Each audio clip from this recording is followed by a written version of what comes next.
ادبی اصطلاحات کا دوسرا رکن استعارہ ہے۔ استعارہ بھی عربی زبان کا لفظ ہے جس کا مطلب ہے ادھار لینا اور مستعار لینا۔ عزیز طلبہ، ایک بات ذہن میں رکھیں کہ تشبیہ اور استعارے دونوں کا مطلب ایک ہی ہے کہ اپنی بات کی وضاحت کرنا، یعنی اپنے پہلو کو، اپنی بات کو اچھے طریقے سے مثال کے ساتھ واضح کرنا یا سمجھا دینا، لیکن دونوں کا انداز تھوڑا مختلف ہے۔ دونوں کے اندر بیان کی الگ الگ خوبیاں پائی جاتی ہیں۔ تشبیہ کی اپنی چاشنی ہے، تشبیہ کا اپنا لطف ہے، استعارے کا اپنا انداز ہے اور اس کا اپنا لطف ہے۔ تو پڑھتے ہیں استعارے کو۔ استعارہ عربی زبان کا لفظ ہے اور اس کا مطلب ہے ادھار لینا۔ جیسے تشبیہ کا مطلب تھا کہ مانند یا مشبہ یا مشابہت، تو اس کا مطلب ہے ادھار لینا یا مستعار لینا۔ تعریف اس کی ایک تو بالکل ویسے ہے جیسی ہم نے تشبیہ کے اندر پڑھی تھی، یعنی مشترک صفت کی بنیاد پر ایک چیز کو دوسری چیز ہی مراد لینا۔ تشبیہ کے اندر تعریف تھی کہ ایک چیز کو مشترک صفت کی بنیاد پر دوسری چیز جیسا قرار دینا، یعنی حرف تشبیہ ہے۔ اس میں حرف تشبیہ ختم ہو گئی ہے تو ہم اس میں ایک چیز کو دوسری چیز ہی مراد لے لیتے ہیں۔ اس لیے تشبیہ جو ہے وہ ہمیشہ حقیقت میں ہے استعمال ہوتی ہے، جبکہ استعارہ ہمیشہ مجازی معنی میں استعمال ہوتا ہے۔ تو اس لیے یہاں میں نے لکھ بھی دیا ہے کہ استعارے کا تعلق مجاز سے ہے یا مجازی معنی سے ہے۔ اصل تعریف جو استعارے کی بنیادی تعریف ہے وہ یہ ہے کہ جب کسی لفظ کو حقیقی معنی کی بجائے مجازی معنی میں اس طرح استعمال کیا جائے کہ تعلق تشبیہ کا پایا جائے، یعنی مقصد ہمارا وہی ہو لیکن اس کو اس انداز میں ہم استعمال کریں کہ اس ایک چیز کو دوسری چیز ہی مراد لیں، مجازی معنی میں استعمال کریں، تو وہ استعارہ کہلائے گا۔ اب ہم ان کی مثالوں سے اس کا فرق بھی جانیں گے اور ہم وضاحت بھی کریں گے کہ دراصل استعارہ تشبیہ سے الگ کیسے ہوتا ہے اور اس میں کیا فرق ہوتا ہے۔ مثلا یہاں پر ایک شعر دیا گیا ہے کہ پلکوں سے گر نہ جائیں موتی سنبھال لو، دنیا کے پاس دیکھنے والی نظر کہاں۔ تو یہاں ہم دیکھتے ہیں کہ شاعر دراصل محبوب کو یہ کہہ رہا ہے کہ آپ اپنی پلکوں سے اپنے آنسوؤں کو گرنے نہ دو، کیونکہ دنیا کو اس کی قدر نہیں ہے۔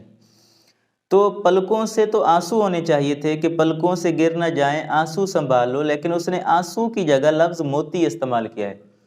اب موتی کا لفظ اس لیے استعمال کیا ہے کہ موتی کے اندر ایک آب و تاب ہے، چمک ہے۔ بات ویسے بھی ٹھیک ہوتی کہ اگر وہ یہ کہتا کہ پلکوں سے گر نہ جائے آنسو سنبھال لو، تو اس کا وزن بھی ٹھیک تھا، سب کچھ ٹھیک تھا، لیکن جب اس نے آنسوؤں کو موتی کہہ دیا تو اب اس میں ایک چاشنی، ایک لذت اور اس میں ایک مثال اور خوبصورتی اور ایک جدت پیدا ہو گئی ہے۔ تو موتی آب و تاب کے لیے استعمال ہوتا ہے۔ تو یہاں سے ہمیں سمجھ آتی ہے کہ دراصل یہاں پر شاعر نے آنسوؤں کی جگہ لفظ موتی استعمال کیا ہے۔ تو یہاں پر حرف تشبیہ نہیں ہے اور ایک حرف کو دوسرے حرف کے لیے استعمال کیا گیا ہے، دوسری چیز کے لیے استعمال کیا گیا ہے، یعنی ایک چیز کو دوسری چیز کے لیے استعمال کیا گیا، بلکہ ادھار لی گئی ہے اس کی خوبی، تو یہ استعارہ بن گیا ہے۔ اسی طرح ہم ایک اور شعر اکثر پڑھتے ہیں مرزا دبیر کا کہ کس شعر کی آمد ہے کہ رن کانپ رہا ہے، رن ایک طرف چرخ کہن کانپ رہا ہے۔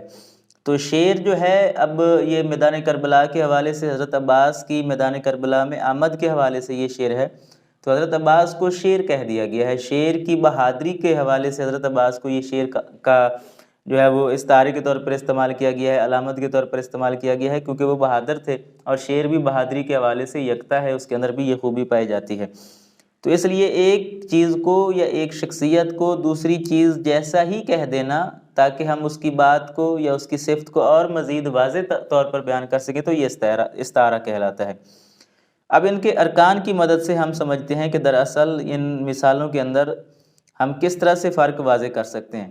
تو تشبیہ کے ارکان کی تعداد 5 ہے، جبکہ استعارے کے ارکان کی تعداد 3 ہے۔ پہلا رکن ہے مستعار لہو، یہ عربی زبان کے لفظ ہیں۔ مستعار لہو بالکل وہی رکن ہے جو کہ تشبیہ کے اندر مشبہ ہے، یعنی یہ پیپر کے اندر معروضی بھی آ جاتی ہے کہ استعارہ کے اندر مستعار لہو تشبیہ کے اندر کون سا رکن بنتا ہے، تو وہاں مشبہ بنتا ہے۔ یہاں مستعار منہ تشبیہ کے اندر مشبہ بہ بنتا ہے، وہاں پر وجہ تشبیہ، یہاں پر وجہ جامع بنتی ہے۔ تو اس کا موازنہ بھی اکثر معروضی میں آ سکتا ہے، تو آپ کو علم ہونا چاہیے کہ سب سے پہلا رکن ہے مستعار لہو۔ جس کے لیے کوئی خوبی یا خامی ادھار لی جاتی ہے وہ مستعار لہو کہلاتا ہے، اور مستعار لہو مخفی ہوتا ہے، چھپا ہوا ہوتا ہے، اس کو قرینے سے تلاش کیا جاتا ہے، یہ رکن اکثر موجود نہیں ہوتا۔ مثلا یہاں دیکھتے ہیں کہ پلکوں سے گر نہ جائیں موتی سنبھال لو، تو موتی دراصل آنسوؤں کے لیے استعمال کیا جا رہا ہے، تو آنسوؤں کے لیے ہم لفظ موتی ادھار لے رہے ہیں، لیکن آنسوؤں کے شعر میں کسی جگہ پر نام لکھا ہوا نہیں ہے، تو مستعار لہو دراصل اکثر مخفی ہوتا ہے، چھپا ہوا ہوتا ہے، اور اس کو طریقے سے اور قرینے سے تلاش کیا جاتا ہے۔ پیپر میں مروزی بھی آ سکتی ہے کہ وہ کون سا رکن ہے کہ جو مخفی ہوتا ہے اور جس کو قرینے سے تلاش کرنا ہوتا ہے، تو وہ مستعار لہو ہے۔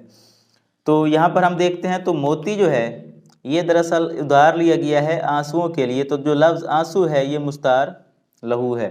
کس شعر کی آمد ہے؟ تو شعر جو لفظ استعمال کیا گیا ہے وہ حضرت عباس کے لیے استعمال کیا گیا ہے، تو حضرت عباس جو ہیں وہ دراصل یہاں پر مستعار منہو ہیں۔ تو جس کے لیے کوئی خوبی یا خامی ادھار لی جائے وہ مستعار لہو ہے، اور جس سے کوئی خوبی یا خامی ادھار لی جائے وہ مستعار منہو ہے۔ یہاں آنسوؤں سے خوبی یا خامی ادھار لی گئی ہے، اور یہاں حضرت عباس سے خوبی یا خامی ادھار لی گئی ہے۔ تو جو رکن موجود ہوتا ہے جو کہ ہم ادھار جس سے لے رہے ہوتے ہیں وہ مستعار منہو ہے، تو یہاں موتی اور یہاں پر شعر یہ مستعار منہو ہے۔